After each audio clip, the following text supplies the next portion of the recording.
Vous n'irez plus jamais au village après avoir regardé cette vidéo.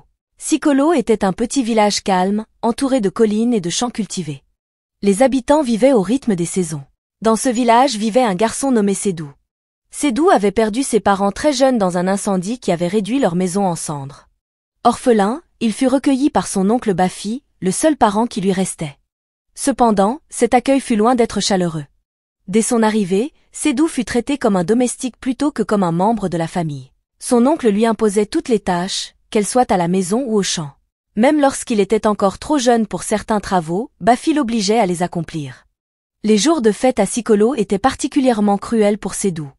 Tandis que les autres enfants recevaient de nouveaux vêtements colorés et participaient aux célébrations, Sédou restait à l'écart, habillé de vieilles tenues. Il ne recevait rien de Bafi, ni habits, ni chaussures. Alors que les autres dansaient et s'amusaient, il restait seul, assis dans un coin, observant les festivités de loin, habillé de haillons. Malgré cette vie difficile, Sédou ne baissa jamais les bras. À l'école, Sédou brillait par son intelligence et sa détermination. Il apprenait vite et travaillait dur, attirant l'attention de ses professeurs, qui étaient impressionnés par son sérieux. Chez lui, il étudiait le soir à la lueur d'une lampe, car Bafi ne voyait pas l'intérêt de l'éducation. Malgré tout, Sédou termina ses études avec succès. Cependant, trouver un emploi s'avéra difficile. Personne ne voulait embaucher quelqu'un sans ressources ni réseau. Déterminé à ne pas se laisser abattre, il décida de travailler comme ouvrier dans la construction de maisons. Pendant 3 ans, il travailla dur sur les chantiers, économisant patiemment une partie de ses maigres revenus. Grâce à ses économies, Sédou put lancer un petit commerce de vêtements. Il commença par vendre des articles simples, mais son travail acharné et son esprit d'innovation lui permirent de développer progressivement son activité. Pendant plusieurs années, Sédou vendit des vêtements de tout type. Avec le temps, il réussit à agrandir sa boutique et se spécialisa dans les vêtements de luxe pour hommes et femmes. Son sourire et son charisme attirèrent de nombreux clients. Parmi eux, une femme appelée Amira, d'origine arabe, devint une cliente fidèle. Elle appréciait particulièrement la qualité des vêtements qu'il proposait. Un jour, alors qu'elle achetait des hijabs, elle engagea une conversation avec Sédou. Curieuse, elle lui posa des questions sur sa vie. Sédou lui parla de son enfance difficile, de ses études et de ses débuts dans le commerce. Touchée par son histoire, Amira lui proposa de prendre un café ensemble après son travail. Ils échangèrent leurs numéros de téléphone. Ce soir-là, comme prévu, ils se retrouvèrent dans un café du quartier. Ils discutèrent longuement. Amira fut charmée par Sédou. Elle lui raconta qu'elle vivait seule avec son père, sa mère étant récemment décédée. Elle lui confia qu'elle gérait l'entreprise familiale de son père, déjà âgé. Durant leur conversation, Amira proposa à Sédou de l'aider à gérer cette entreprise, étant donné qu'il avait étudié la gestion. Sédou, d'abord surpris, accepta avec enthousiasme. Il expliqua toutefois qu'il devait continuer à gérer sa boutique, mais Amira l'encouragea en lui proposant de l'aider à développer son commerce. Tout se déroula comme prévu. Amira parla de Sédou à son père, qui donna son accord sans hésitation. Ainsi, Amira et Sédou commencèrent à travailler ensemble. Sédou recruta des jeunes pour gérer ses boutiques et, avec l'aide d'Amira, ouvrit plusieurs autres magasins. En peu de temps, Sédou devint un grand homme d'affaires. Avec le temps, Sédou tomba amoureux d'Amira. Ils commencèrent à sortir ensemble et devinrent inséparables. Sédou voyait sa vie se transformer. Il construisit une belle maison, acheta plusieurs voitures et vécut dans le confort. Amira le soutenait dans tous ses projets, et malgré son succès, Sédou resta humble et généreux. Il n'oublia jamais Sikolo, son village natal. Il envoya de l'argent pour construire des écoles, des maisons pour les personnes âgées et des pompes à eau pour les habitants. Grâce à lui, Sikolo devint un village prospère. Un jour, Sédou proposa à Amira de venir vivre avec lui. Elle accepta et ils commencèrent une nouvelle vie ensemble. Amira, douce et compréhensive, partageait sa vision du futur et leur bonheur grandit jour après jour.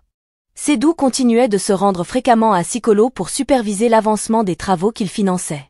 Sa présence était toujours bien accueillie par les habitants, qui voyaient en lui un modèle de générosité et de dévouement. Il avait aussi pris soin de construire une maison splendide pour son oncle Bafi, veillant à ce qu'il vive dans un confort digne de son âge. Malgré les souvenirs douloureux de son enfance, il s'efforçait d'honorer son devoir familial avec dignité et générosité.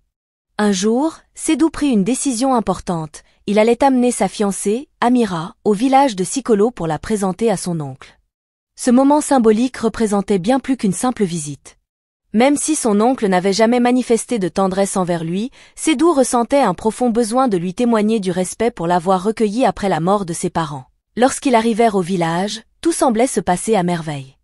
Bafi accueillit Amira avec un large sourire, la bénit chaleureusement et félicita Sédou pour ses succès. Ses paroles débordaient d'éloges, et son attitude bienveillante mit Amira à l'aise. Sédou, quant à lui, trouva un certain apaisement, croyant que son oncle partageait sincèrement sa joie et ses réussites. Cependant, derrière ses sourires aimables et ses gestes d'hospitalité se cachait une vérité bien plus sombre. Bafi nourrissait une haine froide et inexplicable envers Sédou. Malgré tout ce que Sédou avait accompli pour le village et sa famille, Bafi restait rongé par une rancune profonde. Peut-être était-ce de la jalousie, de voir son neveu réussir là où ses propres enfants avaient échoué. Peut-être était-ce un ressentiment enfoui, né de souvenirs amers qu'il refusait d'oublier. Chaque fois que les villageois louaient les réalisations de Sédou, son succès en affaires, ses dons généreux à la communauté, ou simplement son humilité, la colère de Bafi grandissait. Ces compliments étaient pour lui comme un rappel cruel de ses propres échecs. Au fil des jours, cette haine enfouie devint insupportable. Les gestes sincères de Sédou, ses sourires, ses paroles pleines de gratitude, ou ses efforts pour améliorer le village, semblaient à Bafi n'être que des provocations déguisées. Son cœur, déjà consumé par l'amertume, s'obscurcit davantage. Bafi commença à nourrir des pensées sombres. Plus il voyait Sédou s'épanouir, plus son désir de lui nuire devenait irrésistible. Mais Sédou, aveuglé par son optimisme et sa foi en la rédemption, ne soupçonnait rien. Il était loin de se douter que ce voyage, qu'il avait imaginé comme un moment de joie et de partage, marquerait le début d'une terrible trahison. Bafi, influencé par d'anciennes croyances et par sa colère, décida de se venger de son neveu. Convaincu que les forces occultes pouvaient lui offrir le moyen de détruire Sédou, il se rendit une nuit dans la forêt. Seul sous un ciel étoilé, Bafi entreprit un rituel sombre. Il alluma un feu, entoura la clairière de pierre symbolisant les malheurs qu'il souhaitait infliger à Sédou. L'échec, la tristesse, la solitude. Avec des objets personnels subtilisés à Sédou et des mots appris des anciens sages, il invoqua les esprits. Le feu crépita étrangement, projetant des ombres inquiétantes sur les arbres. Bafi croyait fermement que ces actes suffiraient à briser le bonheur de Sédou. Quelques jours après le rituel de Bafi, tout semblait normal pour Sédou. Cependant, un soir, alors qu'il rentrait chez lui après une longue journée de travail, une ombre noire traversa soudainement son visage. Il s'arrêta brusquement, submergé par une sensation de froid et de malaise inexplicable. Une lourdeur pesante s'abattit sur lui et, sans comprendre pourquoi, il se sentit épuisé comme jamais auparavant. Sédou força ses yeux à se concentrer pour reprendre le contrôle, mais la fatigue était trop écrasante. Sentant sa tête tourner, il gara sa voiture sur le bord de la route, ouvrit la portière et posa les pieds sur le sol. Mais dès qu'il sortit, il fut envahi par une faiblesse encore plus grande, comme si une force invisible le privait de son énergie. Paralysé, il était incapable de faire le moindre geste significatif. Alors que son esprit sombrait dans la confusion, Sédou commença à errer sans but dans les rues, perdu dans des pensées chaotiques. Il marmonnait des phrases incohérentes, sa voix empreinte d'un désespoir qu'il ne parvenait pas à comprendre. Les visages des passants devenaient flous, méconnaissables. Lorsque Sédou ne rentra pas à la maison ce soir-là, Amira fut prise de panique. Elle l'attendit pendant des heures, espérant entendre le bruit familier de ses pas. Mais le silence persistait, lourd et inquiétant. Inquiète, elle tenta de l'appeler sur son téléphone, mais Sédou ne répondait pas. Chaque appel rejeté augmentait son angoisse. Amira, incapable de rester sans agir, s'empara des clés de sa voiture et partit à sa recherche. Elle conduisit dans les rues sombres, scrutant chaque coin, interrogeant les passants, espérant apercevoir sa silhouette ou obtenir des indices. Son cœur battait à tout rompre, alimenté par un mélange de peur et de détermination. Amira aperçut Sédou marcher lentement, le regard vide, comme absent. « Sédou !» cria-t-elle en courant vers lui. Mais il ne répondit pas. Inquiète, elle l'attrapa par le bras. « Sédou, parle-moi !» Elle ne comprenait pas ce qui avait pu se passer, mais une profonde culpabilité s'empara d'elle. Était-ce sa faute? Avait-elle négligé quelque chose? Déterminée à aider l'homme qu'elle aimait, Amira prit en charge Sédou et l'emmena à l'hôpital. Les médecins lui administrèrent divers traitements, mais aucun ne fonctionna. L'état de Sédou ne cessait de s'aggraver. Il semblait prisonnier d'un monde invisible, déconnecté de la réalité. Amira, désespérée, refusa d'abandonner. Elle consulta des guérisseurs renommés pour leur savoir ancestral, cherchant des solutions dans les traditions. Elle fit appel aux meilleurs médecins du pays. Pourtant, malgré tous ses efforts, Sédou ne montrait aucun signe d'amélioration. Chaque tentative échouait, et il s'enfonçait davantage dans un abîme sombre et incompréhensible. Au fil des semaines, l'amour et la détermination d'Amira furent mis à rude épreuve. Elle se consacrait entièrement à sauver Sédou, négligeant sa propre santé. Mais peu à peu, l'énergie sombre qui entourait Sédou semblait l'affecter elle aussi. Elle était constamment épuisée, physiquement et émotionnellement. Son corps affaibli commençait à montrer des signes de détérioration et son esprit vacillait sous le poids du désespoir. Amira, malgré tout son amour pour Sédou, finit par comprendre qu'elle ne pouvait plus continuer. Son propre état de santé s'aggravait et elle risquait de ne plus pouvoir se relever. Avec une douleur immense et un cœur lourd, elle prit une décision déchirante. Elle devait penser à sa propre survie. Elle arrêta ses tentatives désespérées de sauver Sédou et se retira pour se concentrer sur sa guérison. Ce choix, bien que nécessaire, la hanta. Elle avait l'impression d'abandonner l'homme qu'elle aimait. Pourtant, Amira savait que, pour continuer à vivre, elle devait se sauver d'abord. Alors que Sédou sombrait plus profondément dans la folie, l'espoir semblait s'éteindre. Quant à Sédou, il n'avait plus personne à ses côtés. Perdu et sans refuge, il retourna à Sikolo, son village natal. Mais là-bas, personne ne le reconnaissait plus. L'homme respecté et admiré d'autrefois était devenu une ombre errante, parlant seul et murmurant des mots incompréhensibles. Le silence régnait sur le village. Les habitants se demandaient ce qui avait pu transformer un homme si brillant en une âme perdue. Un homme regardait tout cela avec un sourire satisfait, son oncle, Bafi. Sédou resta à Sikolo, mais personne ne lui tendit la main. Même son oncle Bafi, qui aurait pu l'aider, ne fit rien. Au contraire, il se réjouissait de voir Sédou sombrer. Pourtant, pour tromper les villageois, il prétendait avoir de la compassion pour lui, disant qu'il espérait sa guérison. Les villageois, qui avaient bénéficié de l'aide de Sédou dans le passé, l'ignoraient maintenant. Il marchait dans les rues, cherchant des visages familiers, ceux à qui il avait construit des maisons ou apporté de l'eau. Mais personne ne lui adressait la parole, personne ne lui offrait un repas, ni même un abri. Les habitants murmuraient entre eux, évitant son regard. Ils avaient oublié tout ce que Sédou avait fait pour eux. L'ancien héros du village était devenu invisible, rejeté par ceux qui l'avaient aidé. Mais en secret, Bafi savourait sa victoire. Il se rendit discrètement en ville et s'appropria les biens de Sédou dont il avait connaissance. Usant de ruse, il déclara qu'étant le seul membre de la famille encore actif, il avait tous les droits sur les possessions de son neveu. Il vendit 3 des voitures de Sédou, prétendant que c'était nécessaire pour subvenir à ses besoins et pour l'aider. Amira, qui aurait pu contester ses actions, choisit de ne pas s'en mêler. Fragile et effrayée par les conséquences d'un tel affrontement, elle se réfugia dans un silence forcé, incapable de faire face à la manipulation de Bafi. Avec la richesse qu'il amassait en vidant progressivement le patrimoine de Sédou, Bafi organisa de grandes fêtes. Il distribuait des cadeaux somptueux aux villageois et leur donnait de l'argent à des moments opportuns. Grâce à cette générosité apparente, il gagna leur admiration et renforça son image d'homme influent. Bientôt, le vieux Bafi devint l'homme le plus riche et le plus respecté de Sikolo. Les habitants louaient sa bienveillance et voyaient en lui un modèle de succès et de force. Ils ignoraient cependant, ou préféraient oublier, que toute cette richesse provenait des biens volés à Sédou. Pendant ce temps, Sédou vivait dans la misère. Ses vêtements étaient en lambeaux, son visage marqué par la fatigue. Il errait sans but dans le village, son regard perdu, sans adresser un mot à personne. Pour se donner bonne conscience, certains villageois inventèrent des rumeurs. Ils disaient que Sédou avait été ensorcelé pour avoir volé un homme influent. D'autres affirmaient qu'il avait vu quelque chose de si terrifiant que son esprit en avait été brisé. Mais à Sikolo, comme souvent, la vérité se perdait dans les murmures. Une nuit, sous la lumière de la pleine lune, un événement étrange troubla la tranquillité du village. Un cri déchirant s'éleva de la maison de Baila, une veuve respectée. Les habitants accoururent et la trouvèrent tremblante, les yeux remplis de terreur. Il était là. Dans ma maison? Balbutia-t-elle, encore sous le choc. Malgré une fouille minutieuse, ils ne trouvèrent aucune trace d'intrusion. Tout semblait normal, sauf une étrange flaque d'eau sombre au milieu de la pièce.